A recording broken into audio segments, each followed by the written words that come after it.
Guys, magluto tayo ng chop suey ngayon for today's video para healthy naman. So, ilalaga ko muna yung atay balunan. Itong kasirola ko guys, napaka-cute. Nabili ko yan kay Ann's Japan Surplus. So, unahin ko na munang ilagay itong balunan kasi matigas yan. Pagka medyo lumambot na yan, saka natin ilalagay yung atay. Timplahan na din natin ang asin.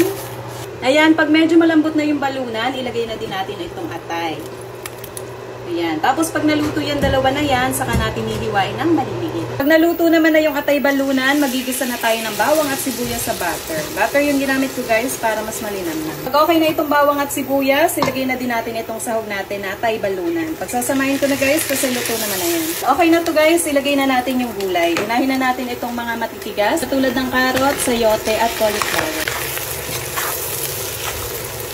Haluin lang natin at takpan para mas mabilis maluto. Check natin.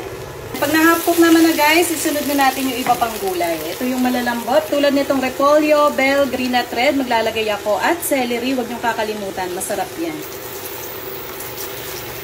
Pinaghalo-halo ko na yan guys. Kasi sabay-sabay naman ilalagay. Ayun. Sana kung mash siya. Ayan. Kita nyo ba yung celery? Ang dami. Maglagay din kayo niyan guys. Masarap yan. Ayan. Napuno na. Takpan ko muna para bumaba. Pwede na, haluin natin.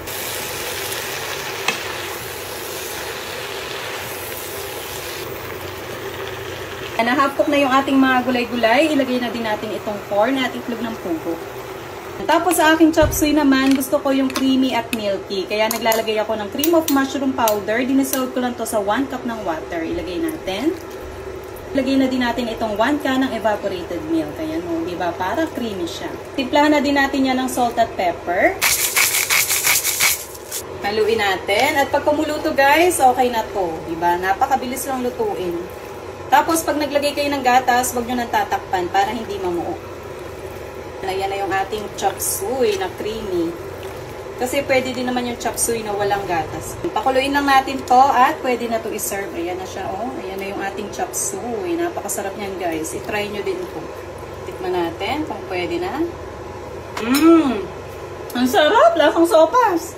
Ayan, pag kumukulo na, guys, pwede na natin itong patayin at baka ma-overcook. Tignan nyo naman, oh, napaka-creamy ng ating chop suey. Para siyang sopas. Napakasarap niya, no? Pwedeng-pwede ito sa mga handaan. Ang favorite ko dyan, itlog ng pugo tsaka yung atay. Ayan yung sarsa niya, guys. O, kita nyo ba? Napaka-creamy dahil yan doon sa cream of mushroom powder.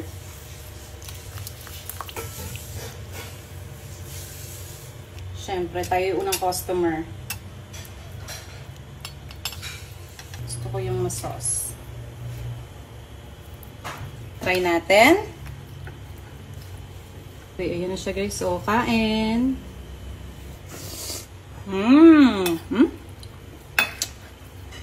Grabe, napakasarap.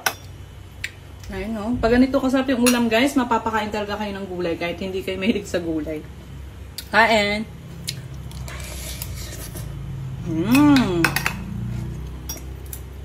Sobrang creamy niya.